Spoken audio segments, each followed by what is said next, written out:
സുരക്ഷയൊരുക്കുന്നതിൽ railway നേരിടുന്നത് വലിയ അനാസ്ഥയെന്ന് തുറന്നു സമ്മതിച്ച റെയിൽ അധികൃതർ. സുരക്ഷാ സംവിധാനമായ കവച് ദക്ഷിണേന്ത്യൻ സംസ്ഥാനങ്ങളിൽ ഇതുവരെ പ്രാവർത്തികമാക്കാൻ കഴിഞ്ഞിട്ടില്ല.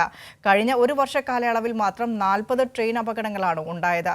ഗ്രൂപ്പ് സി ജീവനക്കാരിൽ 15,000-ത്തിലധികവും സുരക്ഷാ ജീവനക്കാരുടെ കാര്യത്തിൽ 10,000-ത്തിലധികവും ഒഴിവുകളാണ് നികത്താത്തത്. ഇന്ത്യൻ റെയിൽവേയിൽ ആവശ്യത്തിന് സുരക്ഷാ ഉദ്യോഗസ്ഥരോ സുരക്ഷാ സംവിധാനമോ ഇല്ലെന്ന് തുറന്നു സമ്മതിക്കുകയാണ് റെയിൽവേ അധികൃതർ.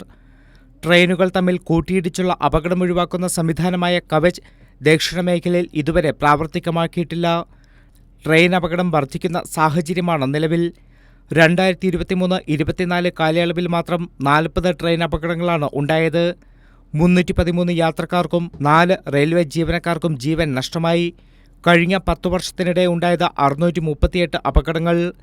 ഇതിൽ 719 യാത്രക്കാരും 29 റെയിൽവേ ജീവനക്കാരും കൊല്ലപ്പെട്ടു. ഇത്തരത്തിൽ അപകടത്തോത് വർദ്ധിക്കുമ്പോഴും കവച് സംവിധാനം ഒരുക്കാൻ പോലും കഴിയുന്നില്ല എന്നതാണ് വസ്തുത. ആവശ്യത്തിന് ഉദ്യോഗസ്ഥർ ഇല്ലെന്നതും റെയിൽവേ വലിയ പ്രതിസന്ധിയിലാക്കുന്നു. ലോക്കോ പൈലറ്റ്, സ്റ്റേഷൻ മാനേജർ തുടങ്ങിയ തസ്തികകൾ ഉൾക്കൊള്ളുന്ന ഗ്രൂപ്പ് സിയിൽ 15,228 ജീവനക്കാരുടെ ഒഴിവുണ്ട്. ഇത്രയും ഒഴിവ് കാരണം ലോക്കോ പൈലറ്റ് ഉൾപ്പെടെയുള്ളവർക്ക് അമിത ജോലിഭാരവും അതുവഴി സുരക്ഷാ വീഴ്ചയ്ക്കും കാരണമാകുന്നു. സുരക്ഷാ ജീവനക്കാരുടെ എണ്ണത്തിലും വലിയ കുറവുണ്ട്.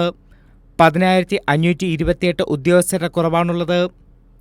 കഴിഞ്ഞ 10 വർഷത്തിനിടെ ട്രാക്കിൽ അറ്റകുറ്റപ്പണികൾ നടത്തുന്നതിനിടെ ട്രെയിൻ അപകടത്തിൽ 7 എസ്&ടി റെയിൽവേ തൊഴിലാളികൾ മരിച്ചു.